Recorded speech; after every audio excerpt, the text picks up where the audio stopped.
Well, I'm really excited about what we're going to talk about today because we are on the last of the 5 sessions of the book club. So I want to thank both of you for showing up every week and having these conversations with me. This has been really fun. This week, we're going to talk about the steps to success. And it's more than 3 chapters. They've got a chapter for the revenue ladder, a chapter for each belt, and a chapter beyond black belt. And I think one of the ways that they were able to flesh this out is by having so many case studies where they interviewed in depth a black belt about what happened during this particular stage of their practice. And one of the things that they recommend is that there are certain things that you do at the right time. Because if you do certain things at the right time, it makes it easier to advance up the ladder. And so the question I'd like to open today's conversation with is, what happens if you do the right things at the wrong time? Like if you're not at red belt yet, but you're trying to get others to sell your IP. If you're doing something that does advance you up the ladder, but it's not designed to be used at that point in the ladder, what happens if you do that? Mm-hmm. Interesting question. I mean, sometimes one has ideas before the time is right. If you take a look at the microwave, that came along early before it was ever adopted because it came out of the space. Yeah. It came out of the space with NASA, and people were afraid of it. It didn't take commercially for, I think, probably another decade or two before people got, and now they're ubiquitous. So sometimes you have ideas, but you're ahead of your time. Mm-hmm. I mean, I'm not in any of these belts, I'm on the lowest rung of the belt. So I have no experience with but if you take a look at, I think, history, with a product, I think that could be a consequence of being ahead of your time or being at the having the right product but the wrong time. Mm-hmm. Mm-hmm. Yeah, so you could maybe have the right message but the wrong market or the wrong method. I think there's the decision around black belt is you are already a black belt. Your practice just has to catch up, right? So it's not a matter of reaching being a black belt. You have to decide at the beginning, I'm already a black belt. I'm building a black belt practice. And so to me, the steps in the ladder are there to say, if you think about what are the things that I'm driving proactively. But if there are opportunistic things that come along, they are also very quick to say, if someone will pay you, take the money. Mm-hmm. So I think you could be very prescriptive and very specific about the steps and say, oh no, I'm not ready for leverage yet. But if someone comes along and says, hey, you know what, I want to sell your IP, you should at least consider it and not be constrained by, I'm not a red belt yet. Because there are many stories of people who've jumped belts. Mm-hmm. Yeah, and I think it's because they ignored some advice that they were able to do it. Yeah. But the whole reason they were able to is because they had somebody coming up and saying, hey, let me give you some money for something. Yes. That's a lot different than saying, I'm going to sit in my own little laboratory and I'm going to create this training program where I train other people how to sell my IP. And you spend a whole lot of time and effort doing that before the market asks for it. Yeah. Mm-hmm. So is that the difference? Does the market need to ask for it before you can jump a rung? I don't think so. I mean, nobody knew that they needed 1,000 songs in their pocket before Steve Jobs created the iPod. Good point. Yeah, like Henry Ford said, if I asked the market what they wanted, they would have said faster horses. Faster horses, yeah. I think there's an element of it that is, we also need to be very mindful and conscious of our time and our energy and where we put those things. And I think if you have done all the other things, so if you're sitting at white belt and you feel like you've done all the other things and you want to do a red belt activity, I think there's a possibility you could, but if your revenue or your practice is still at white belt, you'd have to ask the question, is that where you should be putting your energy? Right. Yeah. Right. Yeah. Yeah. And if you are generating enough revenue that you can start doing the activities at the next level, then great. But if you've exhausted all the activities for that level and you're still not generating the revenue you need, then it becomes a leap of faith. Do you do something at the next belt level, or do you go back and revisit the things that you're supposed to be doing at this level because maybe one of those isn't working? Yeah, I think the curriculum talks about needing to do the things at the next belt in order to lift. So there's a balance of doing the things you need to do to maintain the current level and then stretching to the next level. We also talked about this a little bit in the sequencing clusters webinar recently around, you don't just start working on a cluster flat-footed. You have to sort of lay the groundwork for another cluster as you're going. And the way I think about it is you probably got 3 clusters going at a time. One that you're currently delivering and selling, one that you're sort of thinking about and starting to build the IP, and the other where you're starting to warm up your leads. And you need to be doing all 3 things at the same time, because if you just focus on one, you'll be flat-footed when you go to the next. And so I think there's because clusters are the building blocks of belts, I think there's elements of stuff you need to do from the higher belts, but you've just still got to make sure that you're getting the efforts that you've put in. Even so, if you put in, some of the white belt tactics, and they're not bearing fruit in that cluster, well, that's why we have the cluster strategy. Mm-hmm. So it tells you either you need to pivot your cluster and change your mode or change your message or change the market, or perhaps you're not effective in the things you are doing. Rather than saying, well, I've done all those things, but I'm still not getting there. So if I do the things that are at the next belt or the belt after, I'm going to lift my revenue. I think that's probably a fallacy. Mm-hmm. Yeah, I think you're right on that.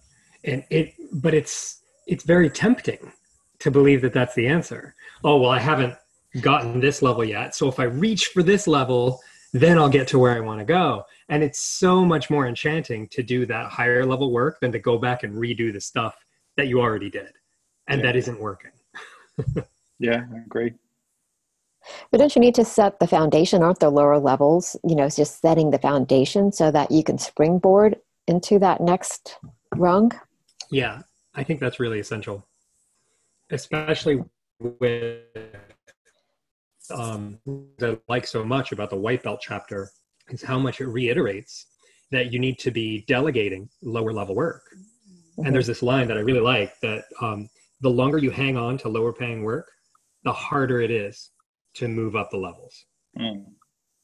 And that hit me really hard because I am not a big fan of delegating. I'm just not that great at it, or at least that's the story I tell myself. And so in Foundation, there's this program called the Gun VA, which is Australian slang for got my gun VA, somebody who's like my right hand VA. And the program is really good. It goes through how Peter Cook does his whole delegation process. And I learned 2 really valuable things from going through that program. And the first is to document 20 different procedures and 50 different tasks. Mm-hmm. And the second is whenever you're going to document them, you write down the steps and notes and an instructional video. And you just have those 3 things. So that whenever I find myself doing something that I can outsource later, I go ahead and I document it. And I just take notes of all the steps. And at the end, I make a little video and just do a walkthrough. And I've been saving those so that when I get to the point where I'm ready to hire a VA, I could say, here's all the documentation I've been making for you for the last few weeks. And that I feel has given me such a firm foundation in delegation that I would not have had if I didn't read this book, which is not about delegation, Right.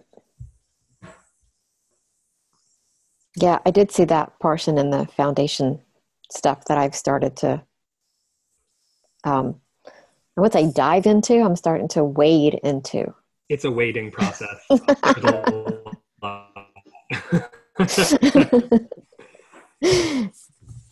Well, has anything stuck out to you so far? Like anything you found interesting or helpful? I'd say their onboarding process is exceptional. Yeah. I have to say that of all the programs and things that I have done throughout the years, the onboarding is very much, I mean, it's well done. Mm-hmm.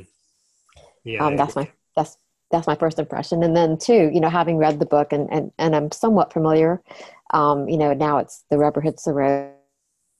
So it's carving out the time to every week to put more in steps into play.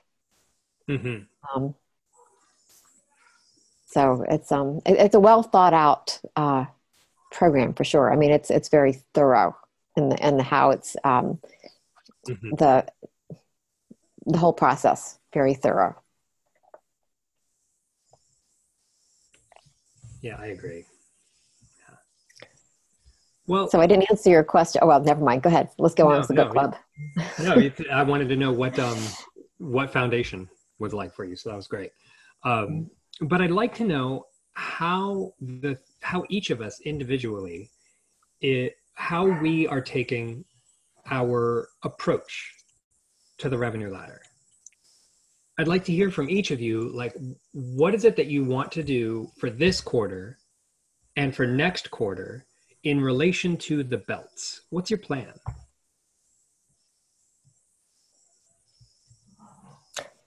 I'm at square one. Or I'm at the little Monopoly square. Go. You are at go. Yes. So for me, it's really working through the pink sheets. Really, again, that's so thorough. And I mean, I've just started with my first one, and it's like, wow, I've got 51 more to go. Do I have enough ideas? Do I have enough, that are, it's in my brain to do the all 52. So, I mean, it really takes a lot of thought. It's not like I put something down and then, okay, boom, on to the next one.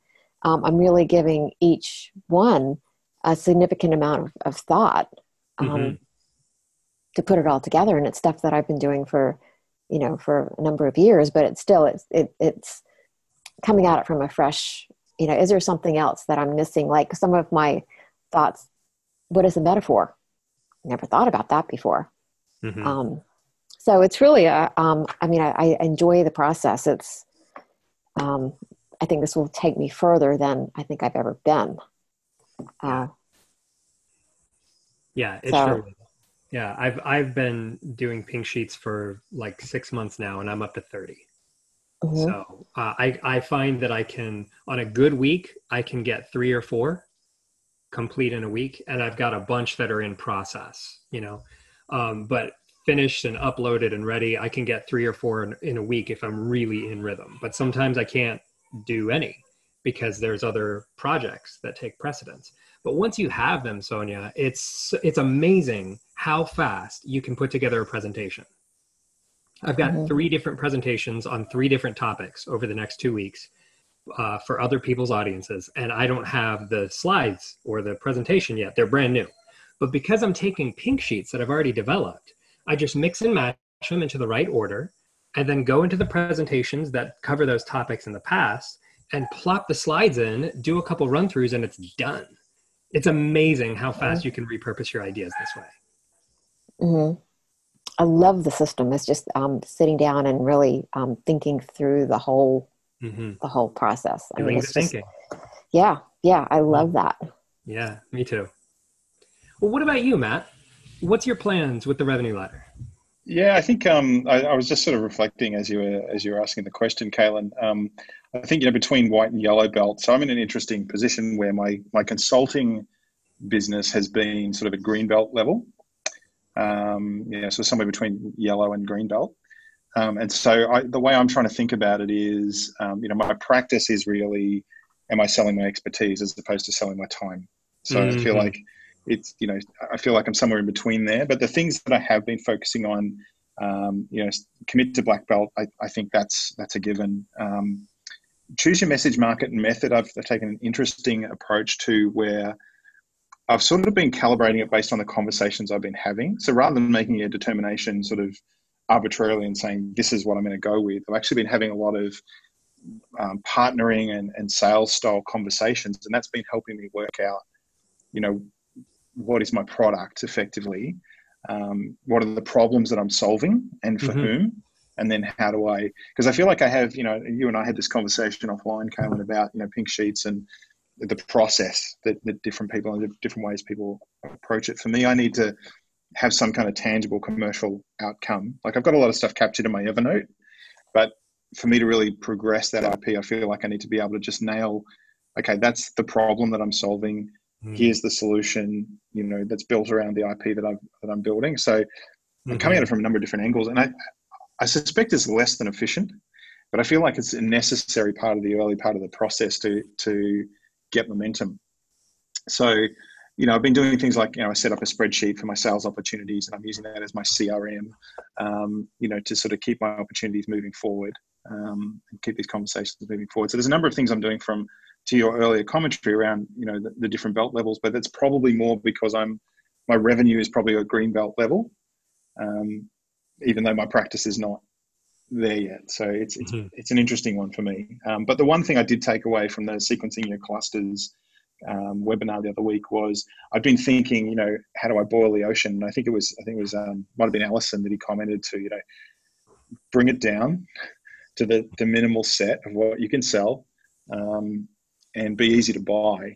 And that's something that I think I took away from that, was really, how do I actually shrink my ambitions a little bit, to make it easy for people to buy? How do I get in under that radar? Because, working with corporate clients, there's sign-off thresholds and there's things you need to be mindful of. There's also competitors that come in who are, far and away more comprehensive in their offering. And so the takeaway for me has been, how do I, create something that's a point solution that's easy to buy, that is then an inroad to build a relationship for a future cluster. So an example of that is, I've been thinking about sort of ways of working transformation for organizations and change management around that. When in actual fact, where I'm kind of landing now is, do I maybe focus in more on design thinking or running design sprints for an organization, which is a very kind of simple upfront thing to do. Selling more of that and scaling that is easier than trying to sort of boil the ocean for a whole organization, which tends to look more like a consulting gig. So that's been an interesting learning for me. Yeah, that's a really interesting challenge that you're facing. Yeah, and I could see how having green belt revenue from your consulting practice will make you look at the green belt problems. But if you're trying to get a thought leadership cluster up to white belt, then it's not the same things that you need to focus on. Correct. Yeah. Wow, that's really interesting. Well, it sounds like you have some really great opportunities in front of you of directions you can go. Have you been spending much time with green sheets?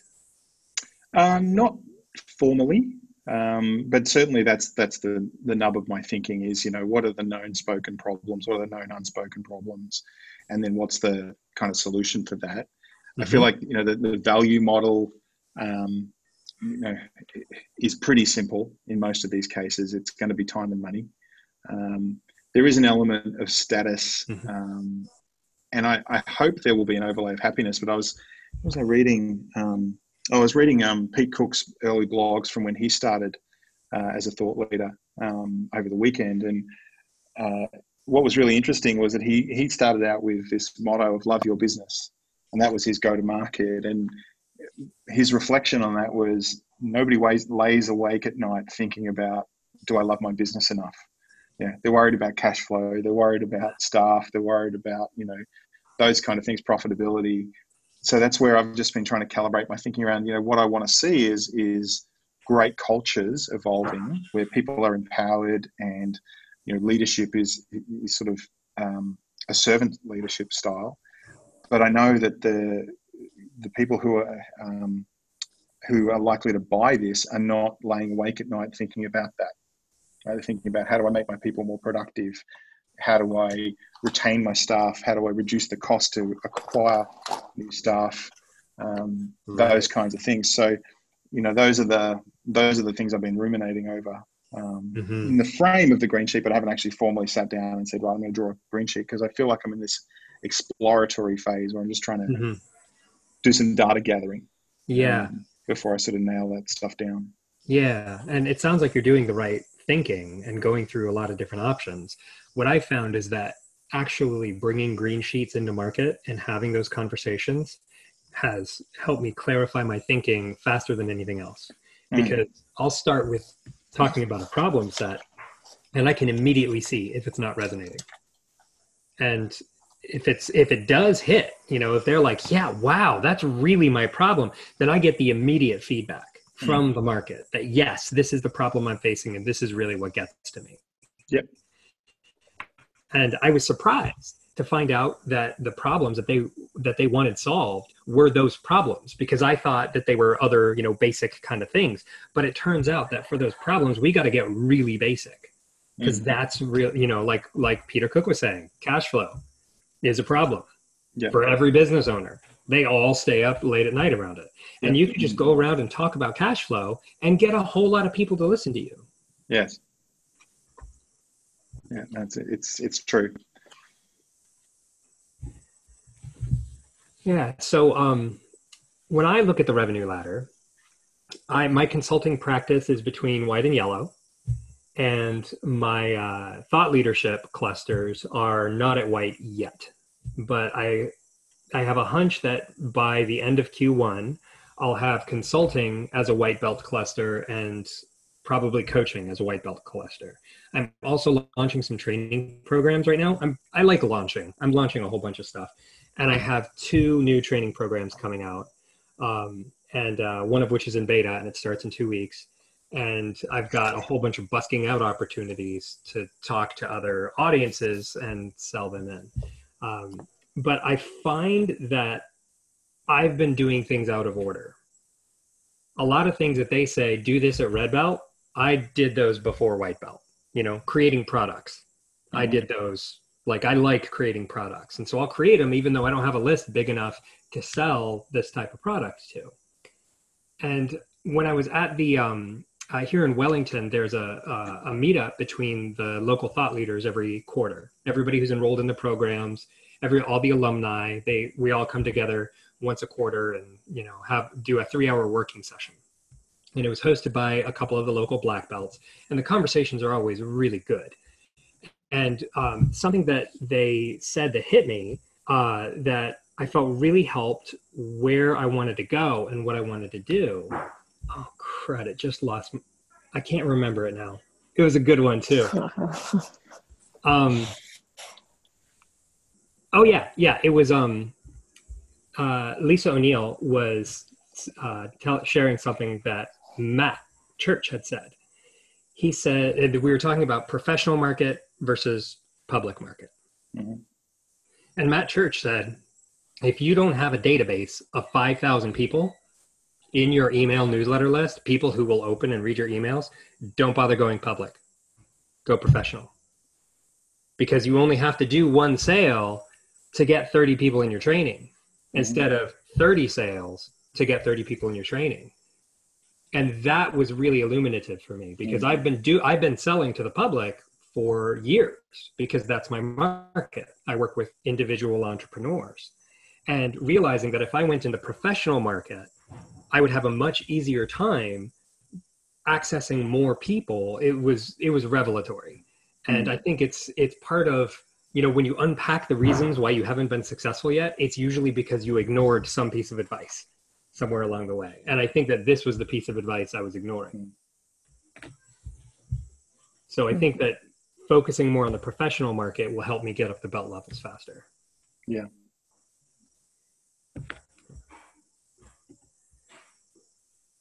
So we've got a chapter on each of the belts, and we've got a case study about each of the belts. And something that keeps coming up is how the clusters are instrumental in helping people go through the belt level. And the clusters seem to require this magic number of 150 people. If you have 150 people in your network who share a demographic or an interest or a problem, then that 150 people of people who will take your call, they can serve as your prospecting pool for a cluster. So my question is, can you identify a new cluster just by finding a common tribe of 150 people in your network?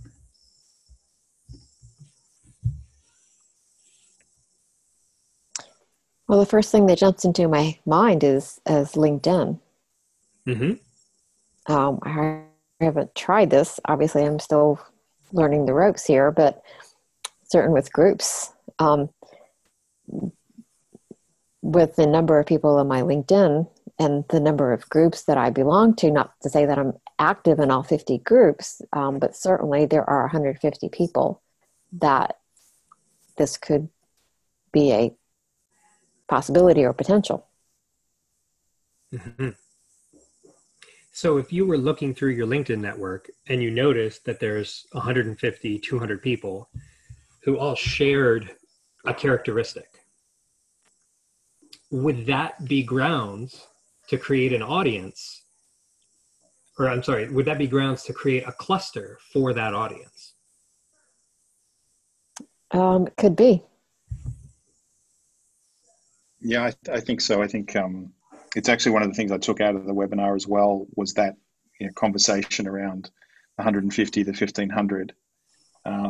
It actually shifted my thinking from, what have I got to sell to what do they need, and what would resonate with these people. And it's actually challenged my thinking a bit as part of the whole, I guess, evolution of thinking around where do I want to, sequence these clusters. Caelan talked about the moving the clusters around on the post-it notes. And there's a little bit of that's gone around that as well for me, which is somewhere between, what I do now and what's easy to sell in terms of the people I already know. But I also know I also believe there's this latent need for something else that's been spinning around for a couple of years in my head that, I feel like that I would be able to pick it. I've got, I think it's about 1,800 or 2,000 people on my LinkedIn. And I know that at least 150 of those would pick up the phone if I called them. So that's kind of like, well, that's the acid test of, is this a viable thing or not, as opposed to the stuff that I do now, which is maybe broadly applicable to a subset of that list. So it's been an interesting thought exercise, but I think the short answer to your question is yes, absolutely. If you identify a market or an opportunity or an audience, you absolutely owe it to yourself to, with some commonality, that meet the criteria, then you absolutely owe it to yourself to put that on your list of clusters to try. Mm-hmm. You said something very interesting there, Matt, where you had 1,500 people interested in a broader topic, but then probably 150 people interested in a narrower topic. Could you say more about that? Well, I think it's more just that, for example, my LinkedIn includes everything from people I've worked for or with. It's inclusive of people that I've studied with. It's inclusive of recruiters have been in contact with me and looking to move me into an organization in my consulting. So it's not the broad audience is not people that I know well, right? Whereas there's definitely for example, I've got 144 recommendations on my LinkedIn so far. And so, those 144 people, I'm fairly confident I could pick up the phone and say, hey, how you doing? This is what I'm up to now. Does this sound like it's of interest? And be fairly confident that they would, that would resonate. Whereas the broader group of people that I've maybe worked with or met in passing, not so confident that they would necessarily, that it would necessarily resonate with them. So they're kind of the mailing list as opposed to the prospect list, if you think. Interesting. That's a really clear distinction. Yeah. Something I found is helpful to go to that broader group if you don't have the connection or the reputation with them, if you don't know they would pick up the phone, is I do market research with them. And I reach out on LinkedIn or an email and I say, hey, I'm interviewing some people in your category about this white paper that I'm working on. Can I interview you and ask you a few questions? And everybody likes to talk about themselves and share their opinions. And so, I've gotten high level people on the phone by doing this. And then I just interview them and I take notes on our questions. And I actually learned this from the Thought Leaders practice when I launched a training program and it flopped. And I said, okay, what did I do wrong here? What do they recommend as the 5 key actions for training?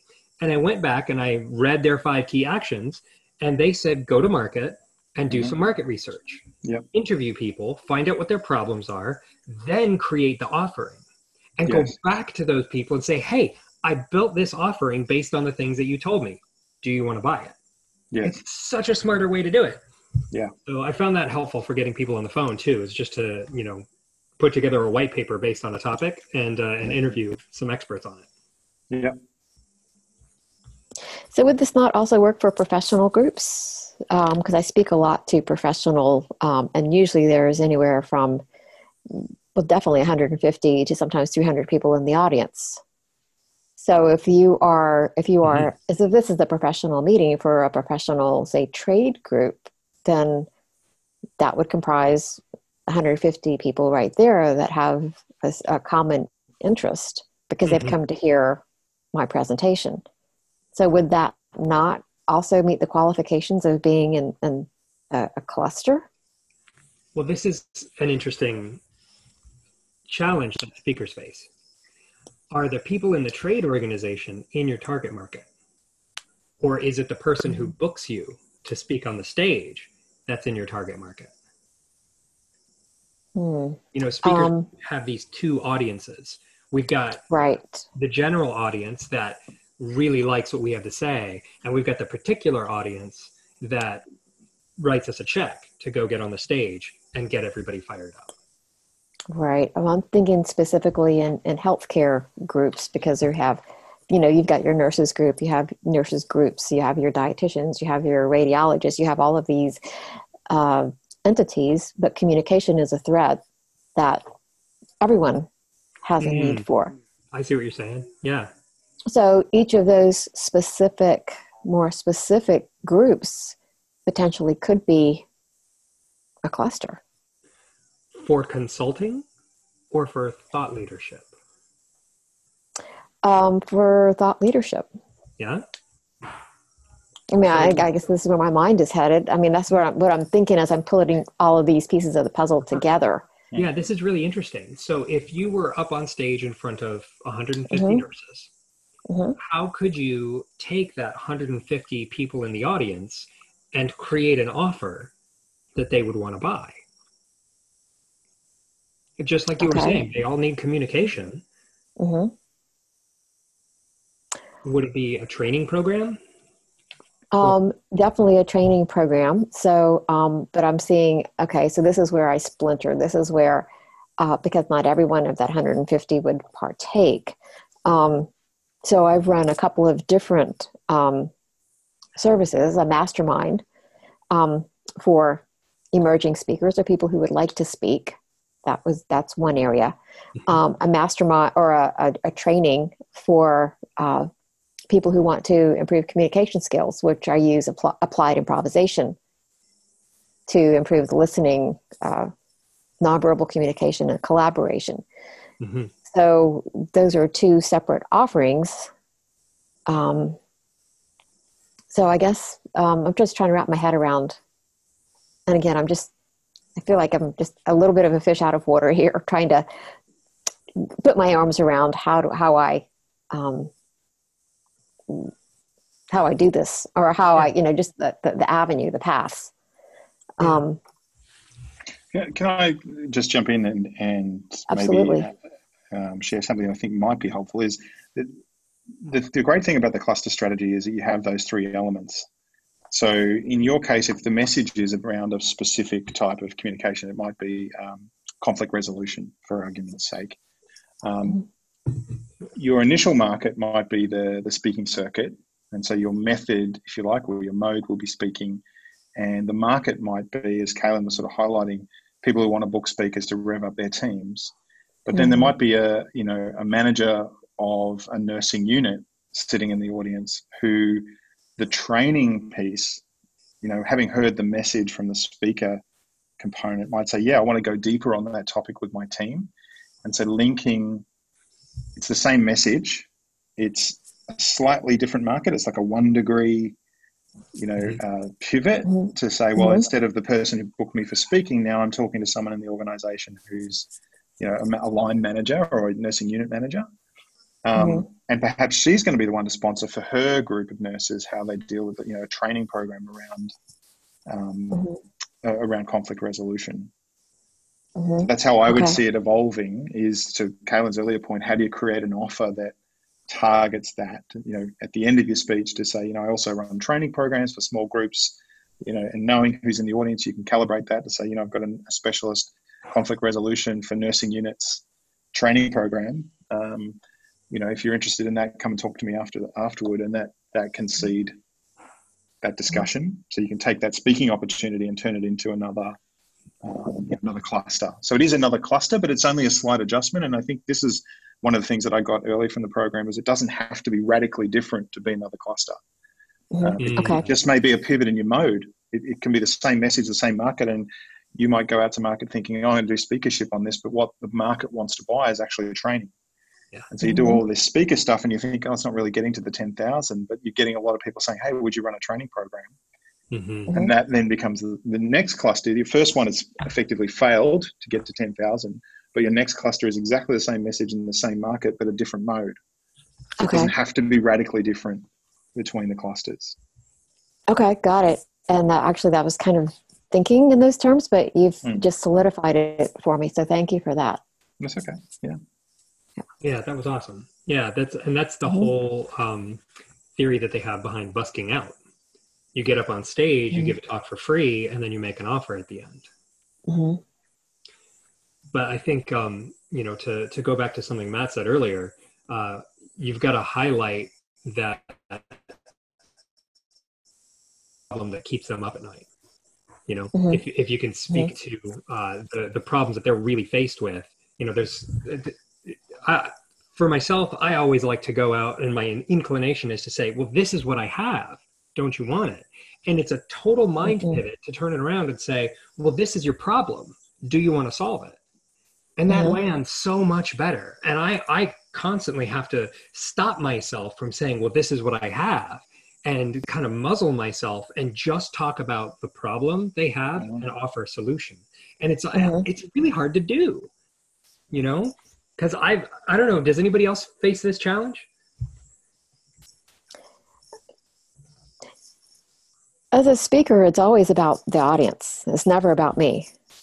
It's always about what problem am I solving for them. I mean, that's how I approach the speakership. Because media planners don't hire speakers, they hire problem solvers. Mm-hmm. And so the better I know my audience, the better I know my audience, the better I can address tailor my presentation to meet that particular need. Mm-hmm.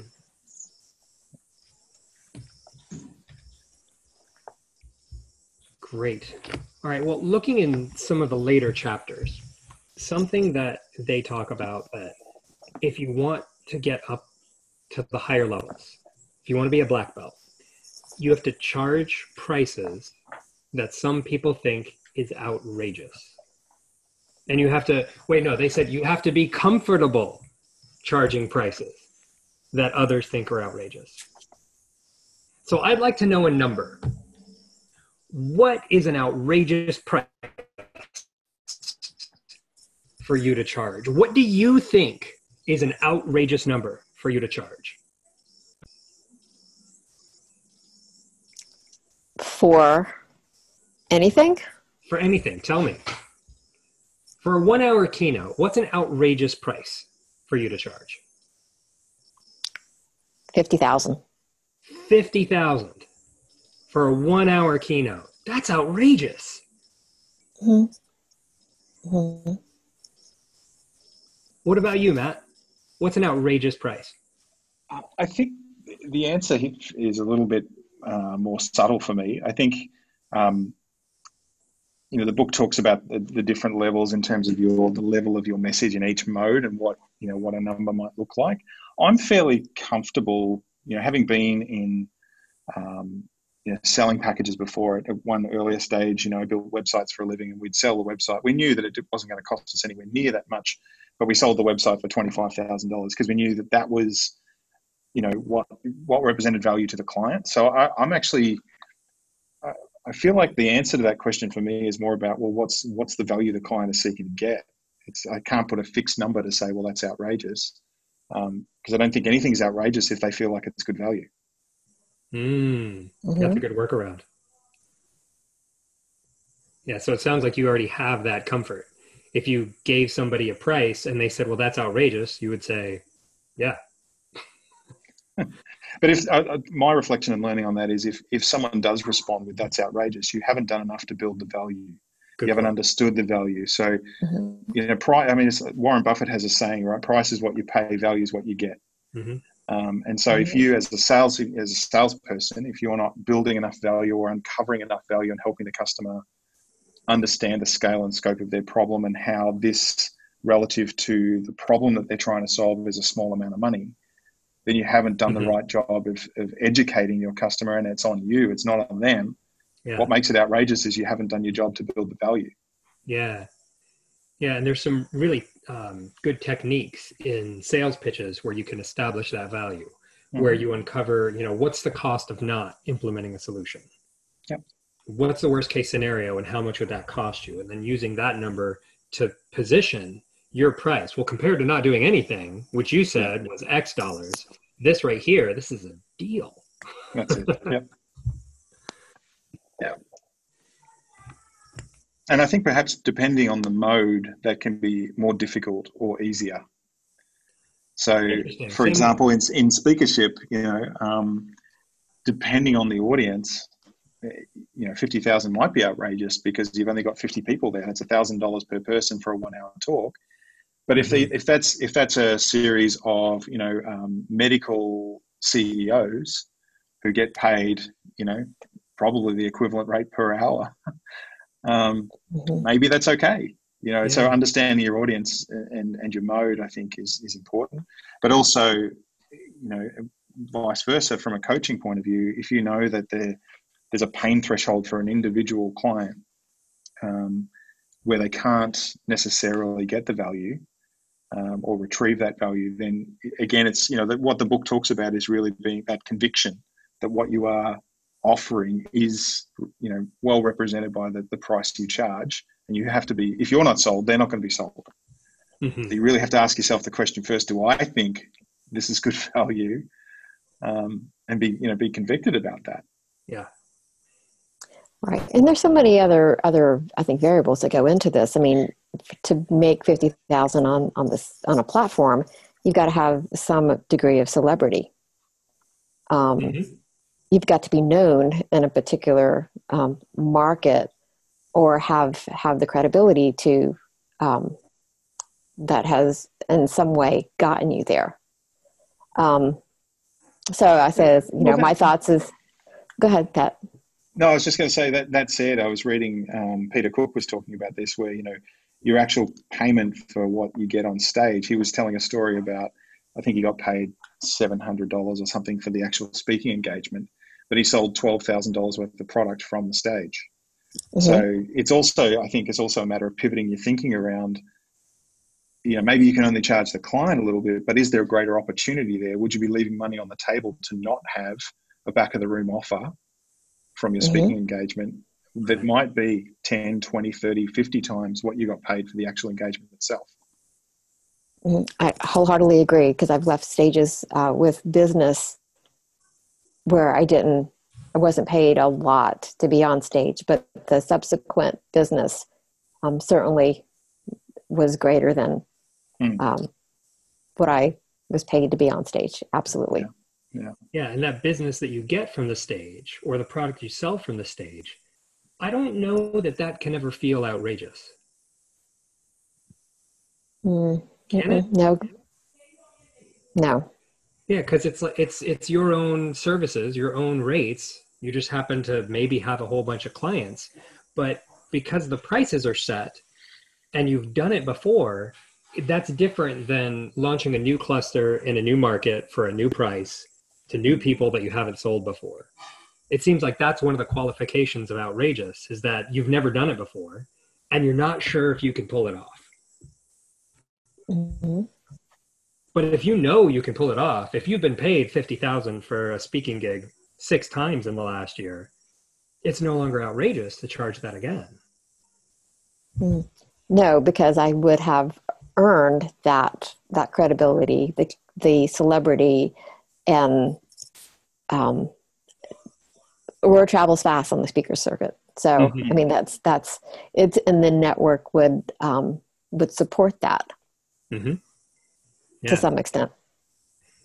Yeah, and I like what you said earlier, Matt, about how it depends on the mode.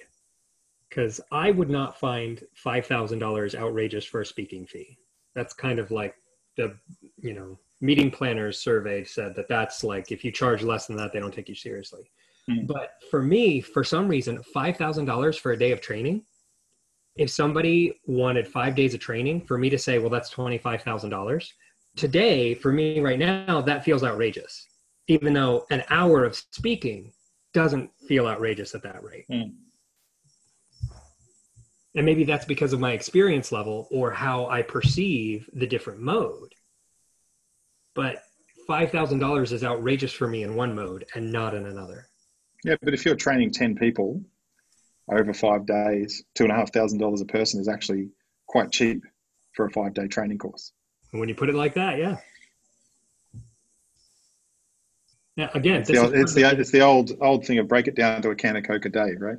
There you go. Yeah. Yeah.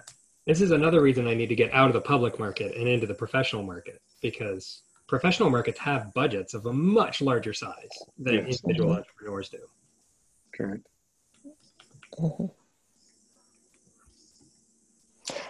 Too, the other piece to that, because I've worked with Bank of America here, is the expectations. They expect, and because you have to jump through much red tape to actually get paid, it's quite common, and it's well known that if you get a gig with Bank of America, that you do double your whatever you would charge, just because of the hassle it takes to go through to navigate their payment system. And they know that. And they're okay with it. They're absolutely fine with that. Yeah. And it's a really good point that you raised, Sonia. It's it can be easy to get yourself in the mindset of, the speaking engagement is 5,000 or whatever it is, and to feel uncomfortable with that. But the truth is, you spend time preparing, you spend time afterward, and you spend time setting up and packing down and all that. So it might only be a 1-hour engagement, but you've had to do a lot of work to get to that 1-hour engagement, and it's probably going to be a lot of work, as you say, to get paid afterwards. So you're actually, rather than just that 1 hour, you're charging for many hours of, and this is, I previously ran a photography business with my wife, and, just on weekends. And it was really, you had to educate the customer a lot, because they just see you, you show up for an hour and a half, do some family photographs.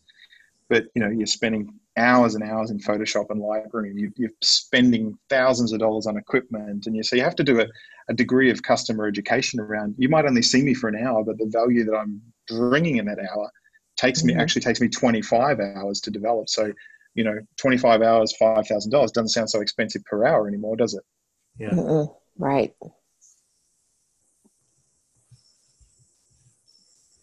But again, that comes back to that education piece. You have to educate the customer on the value that they're getting and what's involved in producing the result, not just, ta-da, there I am for an hour. And there's a great saying, which I really love, which is, when you hire me, you are not paying me for the hours, you're paying me for the years. Right. I've seen that meme. Yeah, it reminds me of a story of an engineer who was called up on a cruise ship, and the cruise ship had broken down in port, and they couldn't get the engine to start. And so they called in this engineer who built engines for cruise ships. He knew them inside and out, and he came in and he knocked on the wall and he listened, and he went around and he listened, and he knocked on this pipe and he listened, and finally he found this one little juncture, and he took out a hammer and he went bink, and then it all worked and the cruise ship started. And so he sends them an invoice for $10,000. And the CEO of the cruise company says, what is it? He hit a pipe with a hammer. I need to see this itemized in this invoice. What, $10,000 to hit a pipe with a hammer? This is ridiculous. And so the guy sent another invoice, and it said, hitting a pipe with a hammer, $1. Knowing where to hit, $9,999. That's clever. Yeah, it's a bit similar. There's a really good book called Maverick by a guy called Ricardo Semler. His father started Semco, who you may be familiar with. They do kitchen scales and bathroom scales and industrial scales, but they also do oil pumps for oil rigs. And there's got a very broad set. And one of the stories he tells is he paid this guy $150,000 a year, and 300 days of the year or more. Or what is it? There's like 250 days in the year, right? Of working 249 days of the year. He would come in, read the paper, and put his feet on the desk. That was it. But on the one day they needed to fix that pump, he was the guy, right? He was the guy that would go out and know exactly what to do. So kind of similar thing. And Ricardo's reflection was, I'm quite happy to pay him that amount per year to read his paper every day, because on that one day that I need him, it's well worth the value. Yeah. Yeah. It's like the one guy who speaks the computer language that the Voyager probe spaceship can speak. He drives a Rolls Royce into NASA. Yeah. And he puts his feet up on the desk most days. Yeah. And he can charge whatever he likes because he's the only one that can interpret these signals coming from outer space. Yeah. Wow. And so this seems to be the recurring theme of our conversation today, is that value helps you ascend the revenue ladder.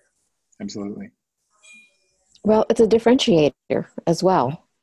What can you do that no one else can? What can you do that no one else can? That's good. Or will. Mm-hmm. Or will, yeah. I also think there's, and this comes from, there's a really good book called Steal Like an Artist by a guy called Austin Kleon. Kleon, yes. Yeah. Mm-hmm. And I love how he says, basically someone else might be able to do what you do, but not in the way you do it. Mm-hmm. And so that's another thing that resonates out of this program for me is, there's an element of you can take somebody else's IP and present it in a different way, give a different spin on it, apply it in a different context, modify it slightly, the yes, but, yes, and kind of thing. And maybe there are others who can solve the same problem with different tools, but you're the only one that solves them in the way you solve them. Mm-hmm. Yeah, I really appreciate that about this program, that it encourages us to bring out our uniqueness in order to highlight what makes us different in the market. Mm-hmm. So to bring this back home to the very first question that you asked me, what stood out at this program? I think when I talked about the pink sheets. So why am I so really, this intrigues me. This is what brings out the uniqueness. This is what no one else will do my communication bit like I do it. Mm-hmm. At least I found thus far. I mean, people do improv with communication, but the way I've applied it is totally different in the world that I'm currently marketing to. Mm-hmm. I think that's what I appreciate most about what I've learned so far with the foundation program, is that it's really pulling this out that no other program has. Mm-hmm. Yeah, I agree. And then being comfortable with the fact that some will, some won't, so what? Yeah. Mm-hmm. Mm-hmm. The numbers game. Yeah. Mm-hmm. Yeah. I was surprised at how much of the focus was on selling, because I came in already, like I was a salesman for 10 years before I got into digital media. And I got in because of the IP snapshot, because of how it helped you organize your thinking. But I see how much of what actually makes somebody successful in a thought leader's practice is how well they sell. Absolutely. Because it doesn't really matter as much how well you think if you can't sell it, because then you can't deliver it. And so that's really a threshold that has to be crossed by every thought leader. I love how they say, this is a business that is funded by cash flow. It's not funded by investment. It's not funded by, let's, sink in a bunch of our own personal money until this gets traction. the proof is in the pudding. Yeah. If you're able to sell these ideas commercially, then you can grow your practice. But first you have to be able to sell them. You know, that's the trial by fire that we need to see. Is this idea commercially viable? Mm-hmm. And it makes it really exciting because I don't know if you've ever read Henry Rollins' essay about the iron. No. Henry Rollins was the lead singer of Black Flag. And it turns out he's got a very deep philosophical bent. And he wrote this incredible essay about the iron. When you go and you lift weights, 200 pounds will not lie to you. Everybody else in your life, they might lie, they might do all sorts of drastic things. But when you go to the gym, 200 pounds is 200 pounds. It will always tell you the truth of what it is. And so no matter what else is going on in his life, he comes back to the iron and he can calibrate his life against that resistance. Mm. And I think of selling our thought leadership in those terms, you know, like I might have this great idea that I think is great, but until I bring it out into the market and see if anybody's going to pay for it, it's just an idea. It's not actually a commercial component of my cluster or of my practice until other people buy it. Mm-hmm. Mm. Yeah, and that's the tagline, you know, helping clever people be commercially smart. Yeah, that's what they do.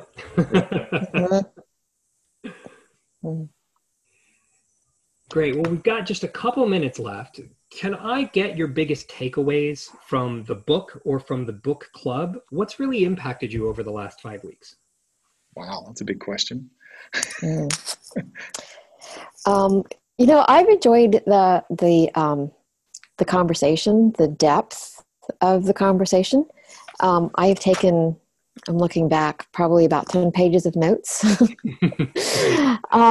Yeah, just the ideas. Matt, I so appreciate every conversation. You have recommended a good book, or several of them, actually.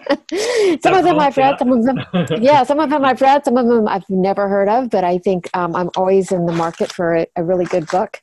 And I think as starting out with the foundation program, thank you for introducing it. I am I took the bait. I think that, I have really enjoyed the book that I read. I mean, it's been over a year, but really it helps to streamline my thinking and set me on this path that I haven't, like I said, the whole, if the rest of the course is anything like the onboarding, I feel like I have made a good decision in pursuing this. Yeah. Nice. That's great. And I thank you, Caelan, for pulling this all together, because this really was the impetus, the catalyst to get it going for me. So thank you. My pleasure. Yeah, it's great. What about you, Matt? Look, I think I share many of Sonia's thoughts. I think, the interaction has been fantastic, going deep. You've asked some really great questions, things that are not obvious questions, and I've appreciated that. When I came into this, I thought, it'll be a bit of an in-depth exploration of the topic, but I think the conversation has been larger than that, and I really appreciate the way you facilitated, Caelan. In terms of the takeaways, I think for me, it's really just been good to externalize some of the thinking. If I'm honest, it's through the course of conversation and sharing thoughts and ideas together, it's helped to shape my thinking and help spur me on. I look forward to these, these conversations weekly, and so it's been helpful as a rhythm too, which I think is good.